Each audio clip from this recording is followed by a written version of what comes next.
우리는 일찍 일어나는 새가 벌레를 잡는다는 말을 듣고 자랐습니다. 하지만 일찍 일어나는 새 때문에 세상이 망한다 라는 뉘앙스로 에세이를 쓴 유명한 철학자가 있습니다. 바로 버트런트 러셀입니다. 분석 철학자이자 노벨문학상 수상자이고 비트겐슈타인의 스승이지요.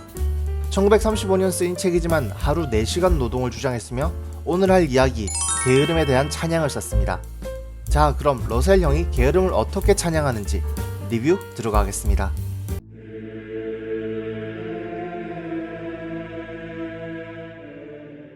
산업혁명 전 아무리 일을 해도 물자는 부족했고 역병, 가뭄, 메뚜기 떼들의 등장은 민초들의 생명과 연관된 자연재해였습니다. 그리고 가렴죽으로 일컫는 세금 또한 자연재해와 더불어서 노동 의욕을 꺾는 크나큰 요인이었습니다. 아무리 일을 한다 하더라도 세금을 걷고 나면 주머니에 남는 것이 없었죠. 농민들의 불만이 늘어날 무렵 반란이 자주 일어났고 고위층은 이를 다스릴 방법을 찾았습니다. 그건 바로 근면이라는 윤리입니다. 이런 윤리라고 부르고 미신이라고 쓰는 개념은 총과 칼로 위협하는 것보다 효과적이었으며 백성들의 불만을 잠재우고 자발적 복종을 이끄는 유용한 도구였습니다. 하지만 1913년 일이 벌어졌습니다. 헨리 포드는 컨베이어 벨트를 발명하여 대량 생산의 기틀을 마련합니다. 생활의 필수품은 넘쳐났으며 컨베이어 벨트 발명 이전과 다르게 한 사람이 5명 이상의 효율을 낼 수 있게 된 거죠. 이제는 더 작은 시간을 투자해도 같은 효율을 낼 수 있습니다. 하지만 근로자들의 근무 시간은 더 늘어났습니다. 근로시간 묻고 더블로 간 거죠. 시장에는 물건이 넘쳐나지만 살 시간과 돈이 없는 근로자들은 물건을 사지 못했고 물건을 팔 수 없는 사장이 파산하는 자본주의의 치명적인 결점인 공황상태가 옵니다. 러셀은 공황상태는 오히려 근면의 미덕이라는 믿음에 의해서 발생했다고 말합니다. 이를테면 하루 4시간 근무처럼 일하는 시간을 줄이더라도 사람들에게 돌아갈 물자는 충분히 만들 수 있음에도 불구하고 여가를 가진다는 것은 있을 수가 없는 일이라는 관념이 예로부터 박혀 있으며 물질을 향한 끝없는 탐욕이 오히려 세상을 망가뜨리고 있다고 말합니다. 한국을 포함한 세상 어느 곳이든 게으름과 여가를 보내는 것이 허용되는 것은 죄악이기 때문입니다. 러셀은 또한 사회에 퍼져있는 말 중 노동은 신성하다 라는 말은 근로자들을 옭아매고 있다고 말합니다. 혹자는 노동만이 물질을 만드는 신성한 일이라고 말하지만 실질적으로 왜 물질을 만들어야 하는가에 대한 대답은 주지 않았습니다. 왜 일을 할까? 바로 일 안하고 먹고 살기 위해서입니다. 러셀은 노동이 신성하다는 당위 명제를 뜯어서 노동이 왜 신성해야만 하고 땀 흘려 일한 사람이 왜 천국에 가야 되느냐고 묻습니다. 그것 또한 믿음이며 종교의 분야고 생산력이 받쳐주지 않을 때 사람을 쥐어짤 수 있는 고대에서 내려온 이데올로기적 망령이라고 말합니다. 그리고 세간에 떠도는 노동은 신성하다는 2가지 근거를 예시를 들고 반박합니다. 그 근거란 첫째로 가난한 사람들의 마음을 편하게 해주어야 되기 때문이며 둘째로 시대의 변화를 이끄는 개척자로서 변화하는 사회를 보는 즐거움 때문이다 인데요. 러셀은 급발진함에 바로 말합니다.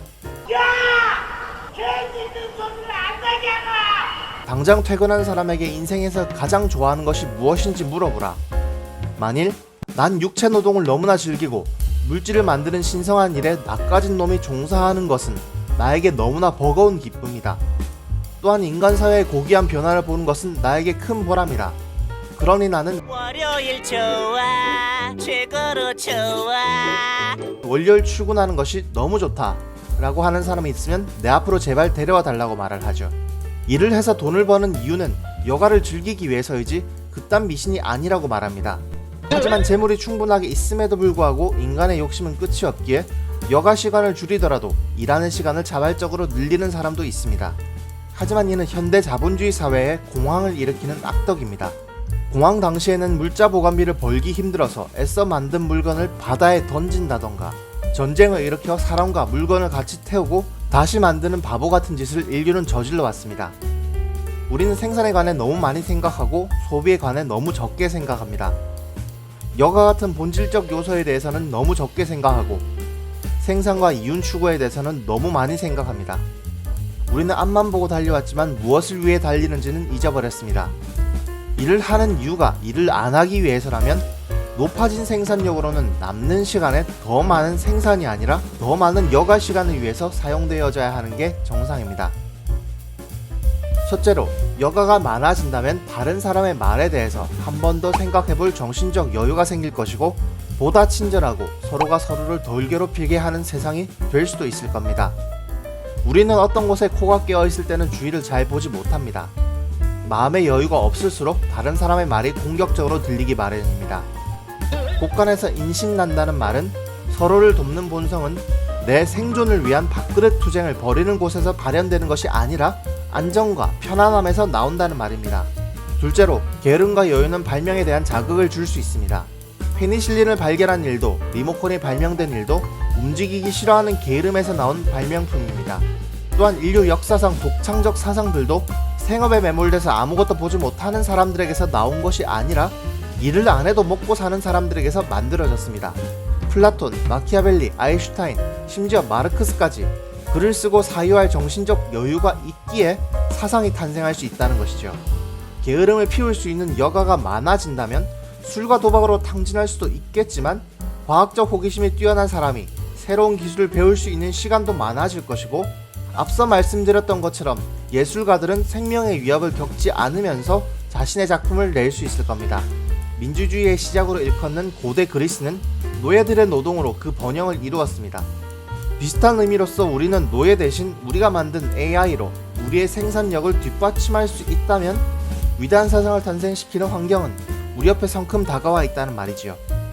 지금까지의 대한민국은 3명이서 할 일을 2명에게 몰아서 과로사를 시키고 실업자는 아사를 시키며 일하는 2명 중 1명도 잘라버릴까 하는 고민으로 이 땅을 발전시켜 왔습니다. 모든 중독은 좋지 않은 것이라면서 일중독만 선하고 필요한 것이라는 싸구려 프로파간다를 써서 사회를 유지시켜 왔기도 합니다. 양자 컴퓨터의 보급화, 핵융합 발전소, 스마트팜, 택배 드론이 일상화될 가까운 미래에선 사람이 필요한 대부분의 재화를 인공지능을 탑재한 기계가 생산하게 될 것이 자명합니다. 그에 따라 실업난과 가난을 극복하기 위해서 일자리 나누기, 기본소득제는 도입될 수밖에 없습니다. 여셀은 기술의 발전, 과학의 발전보다 중요한 것은 우리의 마음속을 휘젓고 다니는 근면의 미덕이라는 망령을 없애는 것이며, 게으름에 대한 찬양이 앞으로의 100년을 책임질 이데올로기가 되어야만 자본주의 사회는 돌아갈 수 있다고 말하죠.